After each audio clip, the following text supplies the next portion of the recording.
Dear viewers, we are here to discuss a lot of things about a very interesting world. Actually, we are going to enter into a different domain, different world, and that is very interesting world. That is the world of Indian theatre or the world of Indian drama art. So, we will discuss a lot of things about this heritage, this asset. We have a lot of dramatic nuances, the styles, the period, the synonyms, the metaphors, the mythologies and a lot of things. So, if we start to think, if we start to enter into this horizon, we must start with its origin. So, can we start with the pre Vedic period or Vedic period? Because when we start with a period, we have a chronological history where we can commence or we can enter into the path where the great stalwarts have gone through this path and they showed us the basic nuances of heritage called Indian drama art. So, if we start from the beginning, we have to trace where is the departure point. Say, if we start from the Indus Valley civilization, we have no evidence of drama art, but we can trace its root there. If we can start from the pre Vedic period, we can trace somewhat some folk traces of dance or drama art. And if we start from direct from Vedic period, we can trace so many things that reflects in our modern day theatre in Indian drama art. So, in this program we will discuss so many things right from ancient drama art or ancient Indian art. Then we will enter or we will proceed towards the post Vedic period, including the basic treatise, the basic compendium of drama arts called Natya Shastra, and then we will proceed with the great stalwarts or the playwrights like Kalidas, Bhash, Ashok Ghosh and others, and after that we will be there in the medieval period of the drama art, that is from 9th century AD to 15th century AD. So, we will start from the Vedic period because we have some evidences of drama art where we can trace the roots of Indian cultural heritage or the Indian asset, Indian aesthetics, Indian arts. So, we can name it by theatre in Vedic period or ancient Indian folk theatre. The history of drama art is the history of mankind. We can say the drama art is as old as human civilization. The story of this art, that is theatre or drama art, begins with the origin of language. So, if we consider or if we understand the beginning of language, we can understand the origin of Indian theatre or Indian aesthetics. Etymologically, the term theatre is derived from its Greek root theamai, meaning to see, and also from its another Greek root theoria, meaning to be spectacle of. These are the basic roots of the English term theatre, where it is derived. So, similarly, the term drama is derived from its Greek root, again dan, meaning to do, to act, to perform, and interestingly at the same breath the Sanskrit term karan for drama is derived from its Sanskrit origin kriya. This is a dhatu root in Sanskrit and it also means the same, to do, to act, to perform. That means the origin of both the term drama or theatre or natya same, that is to do, to act or to perform, means drama originated from dan means the same, the karan originated from the dhatu kriya. So, Natya is the Sanskrit term of the English word theatre in India. Therefore, we see the history of civilization in language begins with same meanings of drama art in Greek and in India with their different terms and connotations. Here we begin with ancient Indian theatre. We find its traces from early Vedic period. We have to consider several art historians who categorized our Vedic period. The Indus Valley Civilization, it is the period date back from 3000 BC, and they consider this is a pre Vedic period, our Indus Valley Civilization as it is. And after that, the Indus civilization, we can focus the Vedic period from 12th century BC to 6th century BC and onwards. Then another art historians like Ramesh Chandra Majumdar, Rakhal Das Bandyopadhyay, Kapila Vasyayan and Romila Thavar, they all consider that the Vedic period is from 12th century BC to 1st century AD. So, we will discuss the theatre of this period, the Vedic period. After that, from 1st century AD to 7th century AD, this is called post Vedic period, and then from the 8th or 9th century to 12th century AD, this is called medieval period. So, here we are in the very domain of Vedic period. In this period, we do not find any systematic treatise on Indian drama art or Indian art, but some traces from ancient Indian folk theatre and the Veda itself. So, first we go into ancient Indian folk theatre. Prehistoric cave paintings of hunting dance and war dance are evidences of their existence. Cave paintings, there are so many cave paintings we received by the art historian and artist Asit Kumar Haldars from several caves like Kalibanga, from Jogimara. So, we have so many cave paintings where we have so many portraits which depicts the activities of theatre arts, especially focused on dance. So, cave paintings are our rich asset to define or to establish the roots of Indian folk arts. So, we can go through this. War dances, that means before the Stone Age or in the Stone Age, there are some evidences of war dances after the celebration of the victory. So, in the primary stage of civilization, there was no such distinction as folk and elite in the field of various arts. That is very interesting, very significant, because now we consider as the refined art or the classical art and the folk art or tribal art. This distinction came with the beginning of class divisions. Before that, there were no class divisions and there was no such distinction between folk art or tribal art and refined or classical art. So, no written record of ancient Indian folk theatre has come down to us. Early Sanskrit plays and the first compendium of drama art help a lot to understand. That will go later. We are to bear in mind that both refined and folk form of theatre actually did continue side by side in the same period, as we find even nowadays. We have both kind of arts, the folk theatre and the classical theatre. Primarily, the term Natya denotes the representation of any emotion or incident through gestures and postures, that is, dance with the accompaniment of music, both vocal and instrumental.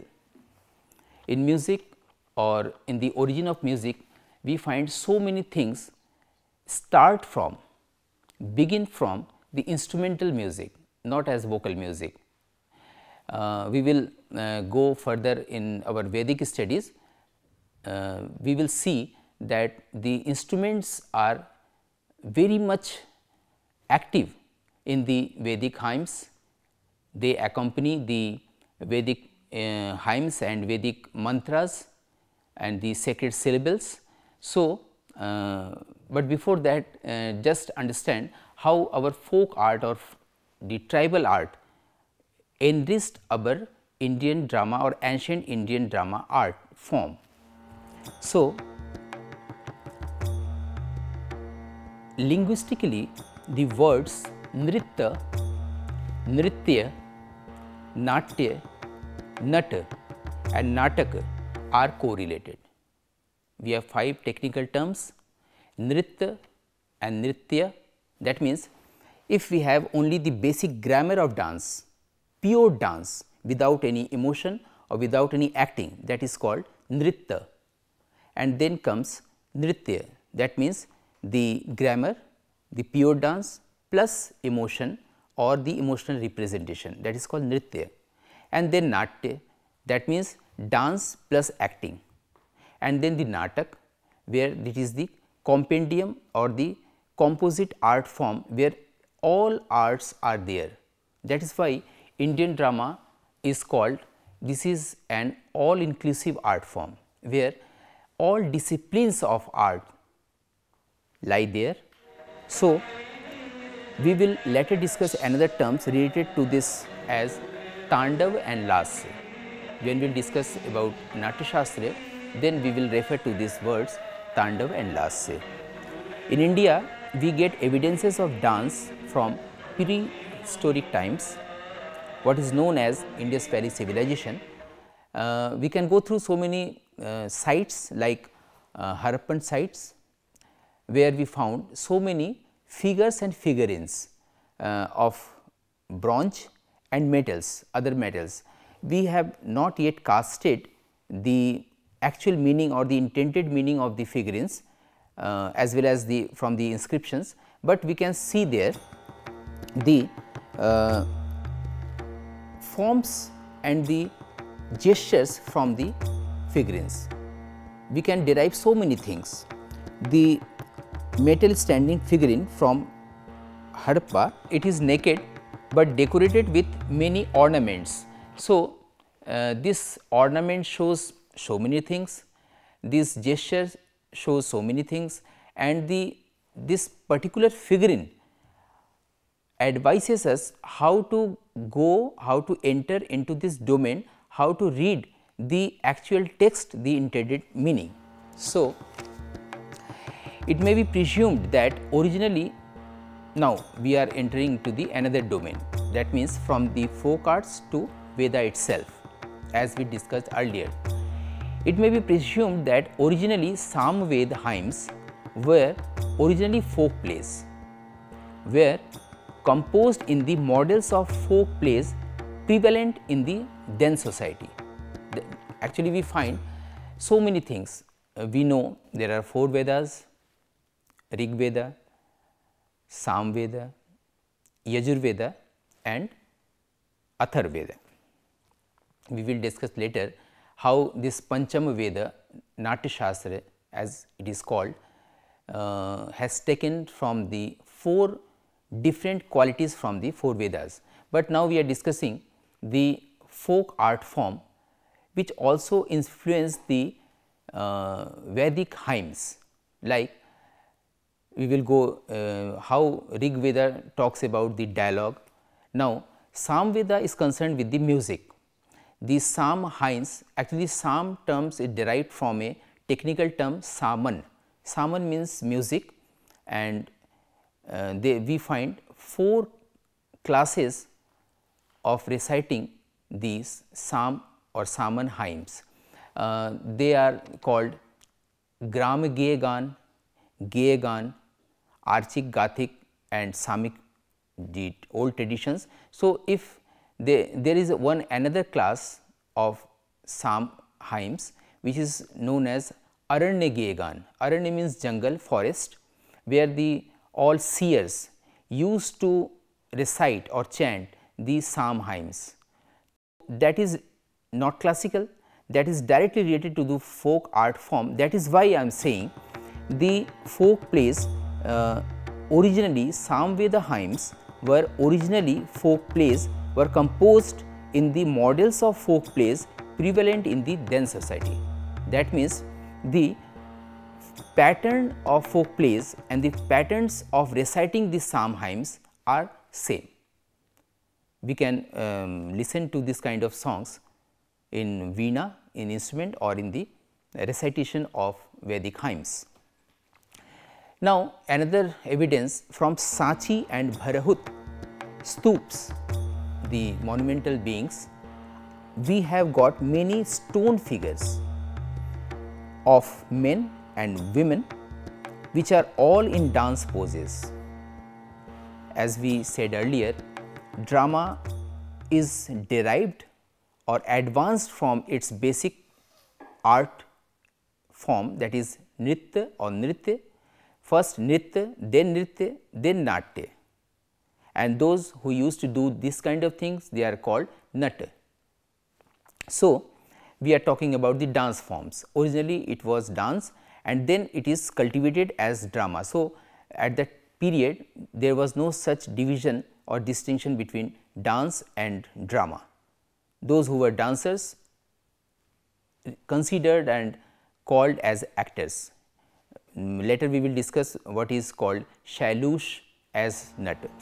So, the first compendium or treatise on drama arts shows that in those days common people assembled to see the performance of folk plays, themes of which in general were the victory of the Aryans. Now, another domain is here, the Aryan and the non-Aryan.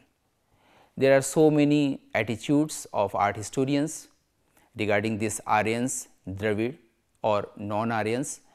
We can settle down our mind with this one single theory propounded by Ramesh Chandra Majumdar in his text Indian History of India, History of India, Ancient India, where he said that the Dravidians and the Aryans both came together in India, not as another art historians, they say that the Dravidians are the inhabitants of India and Aryans came from outside.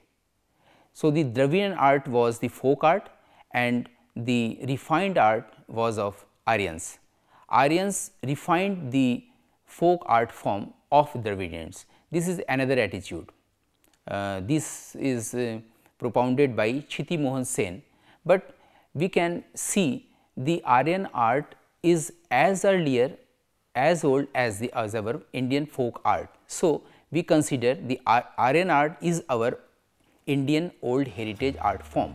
So, we find that themes of the folk plays in general were the victory of the Aryans. They used to celebrate the victory of the Aryans.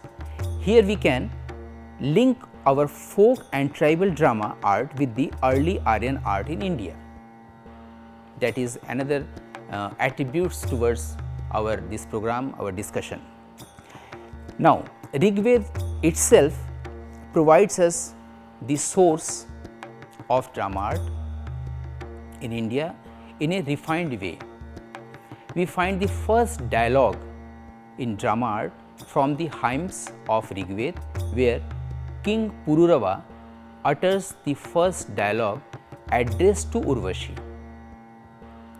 This dialogue proves the characteristics of Indian plays as tragedy and not as a comedy.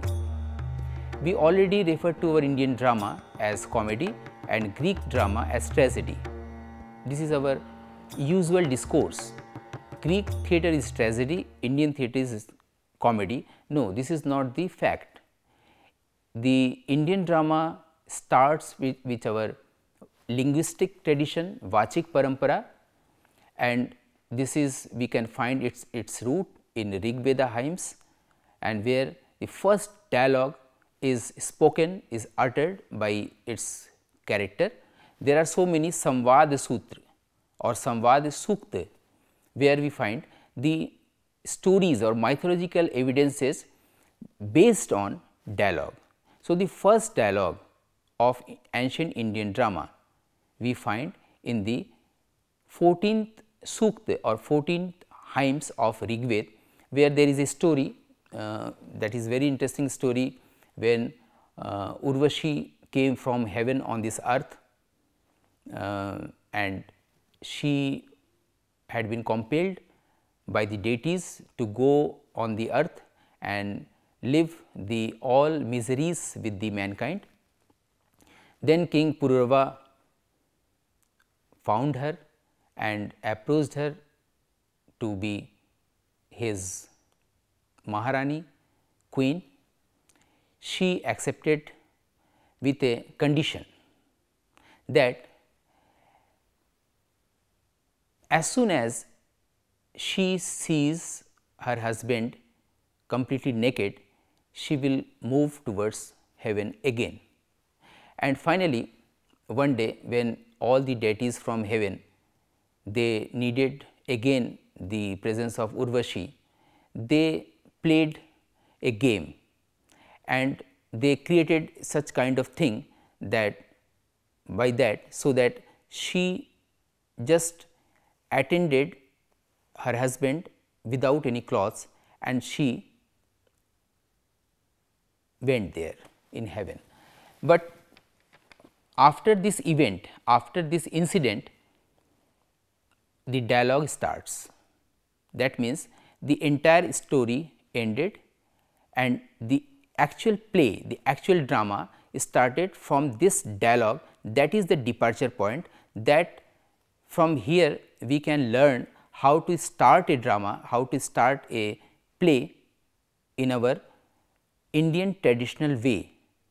And then Pururava, with very sorrow, with very grief feeling, uttered his first dialogue to Urvashi, "Hey Urvashi, where are you? I cannot live without you." This is the first dialogue found in the hymns of Rig Veda. On this ground, on this very basis, Kalidas in 5th century AD developed his whole idea of his very oft quoted play Vikramorvashiyam. The very story, the very basis of the play had its root in these hymns. So, we can see how the text of Indian drama developed from its root from its Vedic roots, its folk plays, folk roots. We have two sources, that is from Vedic period and not from pre Vedic period. So, how a dialogue emerges from the text and that the Rig Veda and the other Vedas helped us. So, after these earlier traces of drama art from ancient folk drama, the Vedic period, and from the Vedas itself, we find a concrete basis to discuss at length the very nature of Indian drama, its beginning, its growth and its creative evolution. This is the very basis, the first profound written material, the departure point, and that is the compendium of drama art known as Natya Shastra, created originally by a sage named Sage Bharat. So, after this entire discuss in this first episode, we can conclude the entire essence in terms of the folk and tribal art, the Vedic hymns and the original traces, the roots of ancient Indian theatre. So, we can go through, or we can conclude this discussion in this way, that our ancient Indian theatre has its deep roots in folk tribal art, dances, and the Vedas itself came from our Vedic period, that is from 12th century BC to 6th century BC.